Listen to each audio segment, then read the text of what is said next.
दक्षिण मुंबईतील कर्णाक पूल आता सिंदूर नावाने ओळखला जाणार आहे। विधानसभा अध्यक्ष राहुल नार्वेकरांच्या मागणीनंतर पुलाचं नामांतर जे आहे ते करण्यात आले। 10 जुलैला सिंदूर पुलाचं मुख्यमंत्र्यांच्या हस्ते लोकार्पण केलं जाणार आहे। उपमुख्यमंत्री अजित पवार, उपमुख्यमंत्री एकनाथ शिंदे देखील या संपूर्ण कार्यक्रमाला जे आहे ते उपस्थित राहणार आहेत।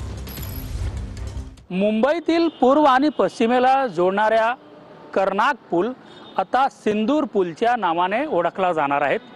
या पुलाचा लोकार्पण राज्याचे मुख्यमंत्री देवेंद्र फडणवीस यांच्या हस्ते 10 जुलै 2025 रोजी होणार आहे। त्यावेळी राज्याचे उपमुख्यमंत्री अजित पवार आणि एकनाथ शिंदेही उपस्थित असणार आहेत। पुलाच्या लोकार्पण झाल्यानंतर वाहन चालकांना वाहतूक कोंडीतून सुटका मिळणार आहे। फक्त 10 मिनिटात पूर्व ते पश्चिम आणि पश्चिम ते पूर्व प्रवास करता येणार आहेत। व्हिडिओ जर्नलिस्ट मोहन दुबेसह रमेश शर्मा, TV9 मराठी, मुंबई।